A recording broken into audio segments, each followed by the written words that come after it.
बख्तियारपुर का आसमान उस दिन साफ था। हल्की धूप खेतों पर बिखरी थी और गांव के लोग अपने अपने काम में लगे थे। किसी को नहीं पता था कि इसी मिट्टी में जन्म लेने वाला एक बालक एक दिन बिहार के भाग्य की दिशा बदलेगा। वो दिन था 1 मार्च 1951 जब नीतीश कुमार का जन्म हुआ। उनके पिता कविराज रामलखन सिंह गांव में वैद्य थे, आयुर्वेद के जानकार, जिन्होंने आजादी की लड़ाई में भी हिस्सा लिया था। मां पार्वती देवी सादगी और संस्कार की मूर्ति थी। वे अक्सर नीतीश को कहती, बेटा, जीवन में बड़ा बनना है तो पहले अच्छा इंसान बनो। बचपन में नीतीश शांत स्वभाव के थे। गांव के बाकी बच्चों की तरह मिट्टी में खेलते, लेकिन उनकी आंखों में एक अलग चमक थी, सवालों की चमक। वे पूछते, पिताजी, ये बिजली क्यों जाती रहती है? गांव की सड़क इतनी टूटी क्यों है? पिता मुस्कुराकर कहते, कभी तू ही इन्हें ठीक करेगा। पढ़ाई की लगन। बख्तियारपुर का छोटा स्कूल उनका पहला गुरुकुल था। मिट्टी की दीवारों वाले उस स्कूल में जब वे पहली बार अक्षर लिखे तो गुरुजी ने कहा था, इस लड़के में कुछ बात है, ये सिर्फ किताब नहीं, जिंदगी को पढ़ेगा। उन्होंने मेहनत से पढ़ाई की और जल्द ही पटना साइंस कॉलेज पहुंच गए। वहां उन्होंने देखा शहर की चकाचौंध, बिजली की लाइटें और गांव की सादगी के बीच का अंतर। वो अक्सर सोचते, क्यों नहीं गांव में भी ऐसा हो सकता। इंटरमीडिएट के बाद उन्होंने बिहार कॉलेज ऑफ इंजीनियरिंग, अब एनआईटी पटना में, इलेक्ट्रिकल इंजीनियरिंग में दाखिला लिया। इंजीनियरिंग उनके लिए सिर्फ पेशा नहीं, एक सोच थी।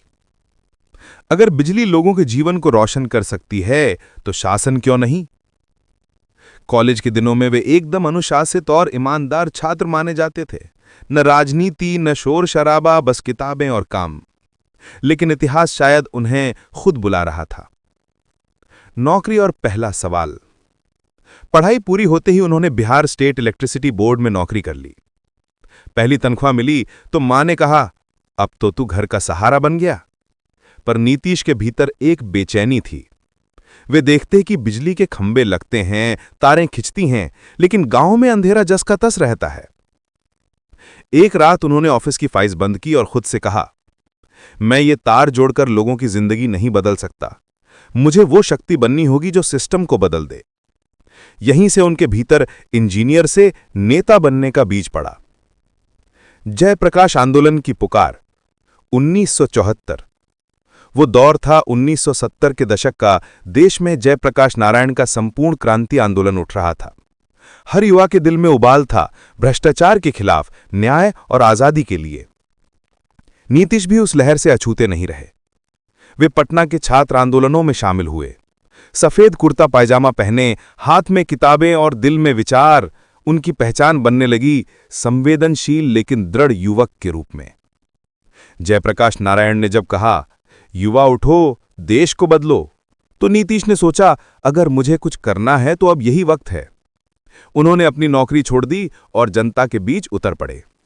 गांव-गांव में जाते, लोगों से बात करते, किसानों की परेशानी सुनते। वे किसी पार्टी के नहीं, विचार के कार्यकर्ता थे, विकास के विचार के। राजनीति में पहला कदम। 1977 में आपातकाल खत्म हुआ। देश में लोकतंत्र की नई हवा चली। नीतीश कुमार ने उस दौर में राजनीति को समझा, सत्ता नहीं, सेवा के रूप में।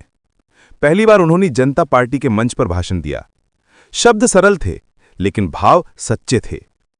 मैं राजनीति में नेता बनने नहीं, जनता के काम आने आया हूं।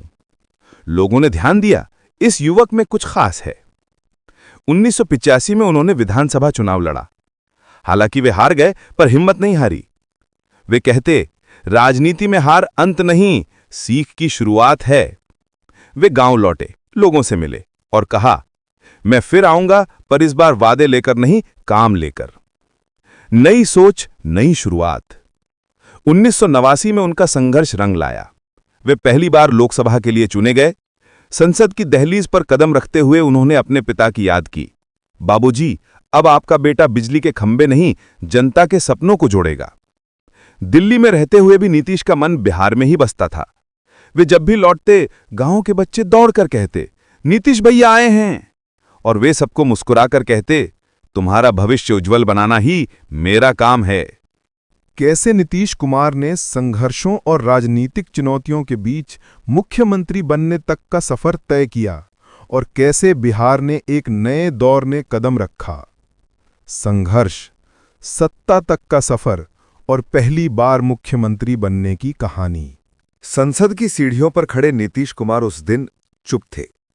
दिल्ली की भीड़भाड़, लाल बत्ती वाली गाड़ियां, कैमरों की चमक, सब कुछ उन्हें किसी और ही दुनिया का लगता था। उनके भीतर अब भी वही गांव था, जहां की गलियों में मिट्टी की खुशबू थी और लोगों के चेहरों पर उम्मीदें।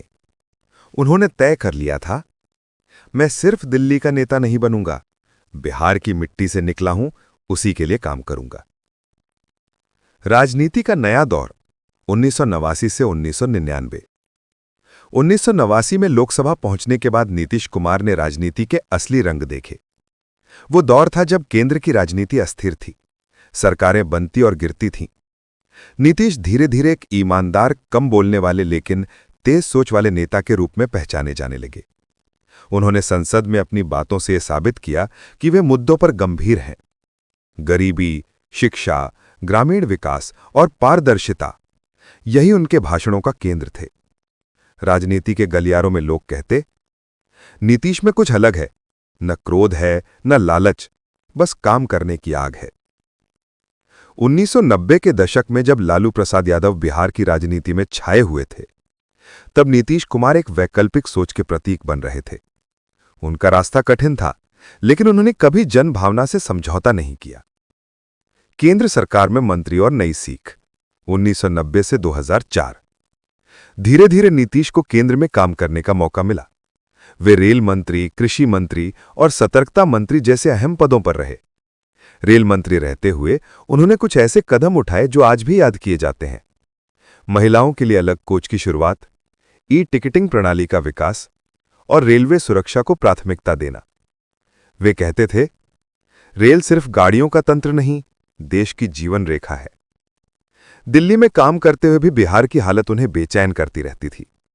जब वे अपने गांव लौटते, लोग कहते, नीतीश बाबू, अब तो आप बड़े मंत्री हैं, बिहार में कुछ करिए। वे शांत स्वर में उत्तर देते, वक्त आएगा और मैं लौटूंगा, इस बार सेवा लेकर। बिहार की हालत और एक वादा। 2000 के दशक की शुरुआत तक बिहार देश के सबसे पिछड़े राज्यों में गिना जाता था। अपराध, भ्रष्टाचार, गड्ढों वाली सड़कें और पलायन ये राज्य की पहचान बन चुकी थी। नीतीश कुमार उस समय तक बिहार के विकास के लिए एक दृष्टि तैयार कर चुके थे। वे कहते, राजनीति का मतलब सत्ता नहीं, समाज सुधार है। 2003 में उन्होंने भाजपा के साथ मिलकर जनता दल यूनाइटेड को मजबूत किया। उनका चेहरा धीरे धीरे सुशासन की उम्मीद बन गया। 2005 का चुनाव, बिहार की राजनीति का मोड़। साल 2005 का बिहार चुनाव ऐतिहासिक था। लालू यादव की सरकार से जनता थक चुकी थी, राज्य में परिवर्तन की चाह बढ़ रही थी। नीतीश कुमार उस चुनाव में गठबंधन के नेता के रूप में उतरे। उनका नारा था, बदलाव की बयार है, अब नीतीश कुमार है। उनकी सभाओं में न तो बड़ी बड़ी बातें होती, न वादों का अंबार। वे बस इतना कहते, मुझे एक मौका दीजिए, मैं बिहार को नया चेहरा दूंगा। परिणाम आया, नीतीश कुमार मुख्यमंत्री बने और इसके साथ ही शुरू हुआ एक नए बिहार का अध्याय। पहली बार मुख्यमंत्री, उम्मीदों का सूरज। जब नीतीश कुमार ने 24 नवंबर 2005 को मुख्यमंत्री पद की शपथ ली, तब उनके चेहरे पर न गर्व था न उत्साह, बस एक जिम्मेदारी की गंभीरता थी। उन्होंने कहा, मैं राजनीति करने नहीं, बिहार को बदलने आया हूं। पहले ही दिन उन्होंने 3 आदेश दिए। हर जिले में कानून व्यवस्था की समीक्षा, सड़कों की मरम्मत की योजना और शिक्षा में सुधार का अभियान। उनका लक्ष्य साफ था, बुनियाद बदलो तो भविष्य बदलेगा। सड़कें, स्कूल और सुशासन की शुरुआत। 2006 से बिहार में एक नया दृश्य दिखने लगा। जो सड़कें दशकों से टूटी थीं, वहां पक्का रास्ता बनने लगा। पुलिस चौकियां सक्रिय हुईं, अपराध पर नकेल कसी गई। फिर आई वो योजना जिसने बिहार के हर गांव की बेटी के चेहरे पर मुस्कान ला दी, मुख्यमंत्री साइकिल योजना। लड़कियों को साइकिल दी गई ताकि वे स्कूल जा सकें। नीतीश कुमार ने कहा, बेटियों के पंख हों तो बिहार उड़ सकेगा। उनकी ये योजना एक सामाजिक क्रांति साबित हुई। लाखों लड़कियां जो पहले स्कूल नहीं जाती थीं, अब रोज साइकिल पर निकलती। ये बिहार के बदलते चेहरे की निशानी थी। शिक्षा और महिला सशक्तिकरण पर जोर। नीतीश कुमार ने शिक्षा को बिहार के विकास का सबसे बड़ा हथियार माना। वे कहते, अगर बच्चा पढ़ेगा तो घर बदलेगा, घर बदलेगा तो समाज बदलेगा। स्कूलों में शिक्षकों की भर्ती तेज हुई। मध्याह्न भोजन योजना का विस्तार हुआ। महिला शिक्षिकाओं की नियुक्ति से गांव में बदलाव आया। महिलाओं के लिए पंचायतों में 50% आरक्षण की नीति लागू की गई। अब गांव की सरपंच भी सरपंचीनी कहलाने लगी। सिर्फ कुछ वर्षों में ही नीतीश कुमार का नाम सुशासन बाबू बन गया। देश भर में चर्चा होने लगी कि बिहार बदल रहा है। वो राज्य जो कभी अपराध और अंधकार का प्रतीक था, अब विकास, सड़कों और शिक्षा की बात कर रहा था। दिल्ली की राजनीति में भी लोग कहते, नीतीश कुमार ने असंभव को संभव कर दिखाया। लेकिन राह आसान नहीं थी। सत्ता में रहना कभी आसान नहीं होता। जैसे जैसे विकास हुआ, वैसे वैसे चुनौतियां भी बढ़ी। राजनीतिक विरोध, जातीय समीकरण और भ्रष्टाचार के पुराने ढांचे, ये सब उनके रास्ते में दीवार की तरह खड़े थे। पर वे कहते, जब दीवार ऊंची हो तो सीढ़ी नहीं, हिम्मत बनो। वो हर आलोचना को शांत भाव से सुनते और जवाब काम से देते। उनकी यही आदत, कम बोलो ज्यादा करो, उनकी पहचान बन गई। कैसे नीतीश कुमार ने सुशासन को नई दिशा दी, गठबंधन बदलते समय भी स्थिरता बनाए रखी, आलोचनाओं के बीच भी ईमानदारी से काम किया, और आज वे बिहार की राजनीति के सबसे लंबे समय तक मुख्यमंत्री कैसे बने। सुशासन का सफर और बिहार का नया चेहरा। नीतीश कुमार के मुख्यमंत्री बनने के कुछ ही सालों में बिहार का चेहरा बदलने लगा था। जो राज्य कभी अपराध, भ्रष्टाचार और अंधकार का प्रतीक माना जाता था, वो अब सड़कों, बिजली और शिक्षा की नई रोशनी में जगमगा रहा था। लेकिन हर परिवर्तन की अपनी कीमत होती है, और नीतीश कुमार को वो कीमत राजनीतिक भी चुकानी पड़ी, मानसिक भी। सुशासन की नींव। 2006 से 2010 के बीच नीतीश कुमार ने सुशासन को बिहार का नया धर्म बना दिया। उन्होंने हर विभाग में जवाबदेही, पारदर्शिता और तकनीक को जोड़ा। सरकारी दफ्तरों ने कंप्यूटर लगने लगे, गांवों में पंचायतें सक्रिय हुईं और कानून व्यवस्था की हालत में चमत्कारिक सुधार देखने को मिला। नालंदा मॉडल कहे जाने वाले विकास की अवधारणा ने पूरे देश में चर्चा पैदा कर दी। उन्होंने कहा था, सुशासन का मतलब सिर्फ विकास नहीं, हर नागरिक को न्याय देना है। महिलाओं की ताकत, बदलाव की सबसे बड़ी लहर। नीतीश कुमार ने महिलाओं को समाज की धुरी माना। उन्होंने पंचायत चुनावों में 50% आरक्षण लागू कर दिया। पहले जो महिलाएं घर की चौखट तक सीमित थीं, अब गांव की नीतियां तय करने लगीं। साथ ही साइकिल योजना और पोशाक योजना ने बेटियों को नई उड़ान दी। गांवों में अब हर सुबह साइकिलों की कतारें निकलतीं।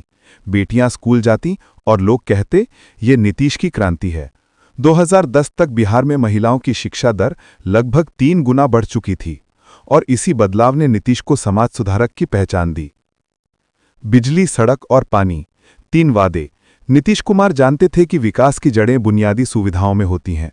उन्होंने 3 वादे किए। बिजली, सड़क और पानी हर घर तक पहुंचाना है। 2012 तक बिहार की अधिकांश प्रमुख सड़कों को नया रूप मिल चुका था। उन्होंने बिजली के क्षेत्र में निजी कंपनियों को लाया और गांव-गांव तक हर घर बिजली पहुंचाने की योजना बनाई। लोगों ने कहना शुरू किया, पहले जहां अंधेरा था, अब वहां रात में भी रोशनी है। राजनीतिक गठबंधनों का उतार चढ़ाव। नीतीश कुमार की राजनीति हमेशा विचारों पर आधारित रही, लेकिन बिहार की राजनीति में विचारों से ज्यादा समीकरण मायने रखते हैं। 2013 में जब भाजपा ने नरेंद्र मोदी को प्रधानमंत्री पद का उम्मीदवार घोषित किया, तो नीतीश कुमार ने एनडीए से नाता तोड़ दिया। उन्होंने कहा, मैं धर्मनिरपेक्ष राजनीति में विश्वास करता हूं। ये फैसला उनके लिए राजनीतिक रूप से कठिन था। गठबंधन टूटने से सरकार अस्थिर हुई, लेकिन उन्होंने अपनी राह खुद चुनी, और यही उनकी राजनीति की सबसे बड़ी पहचान रही। नीतीश अपनी शर्तों पर चलते हैं। हार, आत्ममंथन और वापसी। 2014 के लोकसभा चुनाव में जदयू को करारी हार मिली। नीतीश ने नैतिक जिम्मेदारी लेते हुए मुख्यमंत्री पद से इस्तीफा दे दिया। कई लोगों ने कहा कि उनका दौर खत्म हो गया, लेकिन वो चुपचाप काम करते रहे। उन्होंने संगठन को मजबूत किया, जनता से सीधा संवाद शुरू किया और 2015 में महागठबंधन बनाकर भाजपा के खिलाफ चुनाव लड़े। परिणाम चौंकाने वाले थे। महागठबंधन को भारी जीत मिली और नीतीश कुमार एक बार फिर मुख्यमंत्री बने। उन्होंने कहा, राजनीति में गिरना आसान है, उठना मुश्किल, पर जनता पर भरोसा हो तो हर बार उठ सकते हैं। फिर से गठबंधन, फिर से सत्ता। राजनीति में रिश्ते स्थायी नहीं होते, बल्कि परिस्थितियां तय करती हैं कि किसके साथ चलना है। 2017 में जब लालू परिवार पर भ्रष्टाचार के आरोप बढ़े तो नीतीश कुमार ने एक बार फिर एनडीए में वापसी कर ली। लोगों ने कहा ये तो पलटी है, लेकिन नीतीश ने जवाब दिया, अगर मेरा साथ देने से भ्रष्टाचार बचेगा तो वही सही। ये निर्णय विवादास्पद था, पर उनका मकसद साफ था, सुशासन से समझौता नहीं। हरित ऊर्जा और सामाजिक सुधार। नीतीश कुमार ने सत्ता में लौटकर विकास का अगला अध्याय शुरू किया। उन्होंने हरित ऊर्जा, गंगा जल परियोजना और जल जीवन हरियाली अभियान जैसे काम शुरू किए। वो कहते थे, विकास अब सिर्फ सड़कों से नहीं, पर्यावरण और इंसान से जुड़ा होगा। 2020 के बाद उन्होंने शराबबंदी लागू की, एक बड़ा सामाजिक प्रयोग जिसे कुछ ने सराहा, कुछ ने आलोचना की। फिर भी नीतीश अपने निर्णय पर अडिग रहे। अगर एक भी घर टूटने से बचा तो मेरी नीति सफल है। भारत के सबसे लंबे समय तक मुख्यमंत्री बनने की राह। लगातार काम, गठबंधन के उतार चढ़ाव और राजनीतिक विवेक ने नीतीश कुमार को भारत के सबसे अनुभवी मुख्यमंत्रियों में ला खड़ा किया। 2025 तक उन्होंने 20 से भी अधिक वर्षों तक बिहार की बागडोर संभाली, कभी भाजपा के साथ, कभी कांग्रेस या राजद के साथ। पर उनका मूल वाक्य हमेशा एक ही रहा, बिहार मेरा धर्म है, राजनीति मेरा कर्म। आलोचना और संयम। हर लंबे शासन की तरह नीतीश कुमार के सामने भी आलोचनाएं आईं, कभी बेरोजगारी पर, कभी शराबबंदी पर, तो कभी बदलते गठबंधनों पर। लेकिन उन्होंने हर बार संयम से जवाब दिया। आलोचना लोकतंत्र की आत्मा है। अगर मैं सही हूं तो समय साबित करेगा, और वाकई समय ने उन्हें फिर मुख्यमंत्री की कुर्सी तक पहुंचाया। आज का बिहार और नीतीश कुमार की विरासत। आज बिहार की गलियों में साइकिल पर जाती बेटियां, सोलर लाइटों से चमकते गांव और डिजिटल पंचायतों का नेटवर्क, ये सब उस यात्रा की गवाही देते हैं जो एक साधारण लड़के ने शुरू की थी। वो लड़का जिसने गांव की गलियों से निकलकर देश की राजनीति में ईमानदारी का चेहरा बन गया। वो अब भी वही सादगी वाले नीतीश हैं, न बड़ी गाड़ियों का मोह, न भाषणों की भीड़। बस हर सुबह वही सवाल अपने मन में दोहराते हैं, क्या आज का दिन भी बिहार के लिए कुछ नया लाया? और यही सवाल उनकी कहानी को जीवंत रखता है। अंतिम पंक्तियां, एक सच्चे सेवक की कहानी। नीतीश कुमार की कहानी किसी राजा की नहीं, एक कर्मयोगी की है, जिसने राजनीति को सेवा का माध्यम बनाया और बिहार को विश्वास दिलाया कि परिवर्तन संभव है। वो अब भी वही सादगी वाले नीतीश हैं, न बड़ी गाड़ियों का मोह, न भाषणों की भीड़। बस हर सुबह वही सवाल अपने मन में दोहराते हैं, क्या आज का दिन भी बिहार के लिए कुछ नया लाया? और यही सवाल उनके कहानी को जीवंत रखता है। आप लोगों को बिहार के मुख्यमंत्री श्री नीतीश कुमार की बचपन से अब तक की कहानी कैसी लगी और इस कहानी से क्या सीख मिली, कमेंट में ज़रूर बताएं। और ऐसे ही संघर्ष भरी जीवनी के लिए वीडियो को लाइक कर चैनल को सब्सक्राइब ज़रूर करें। मिलते हैं इसी तरह के इन्फॉर्मेटिव वीडियो के साथ। जय हिंद, जय भारत।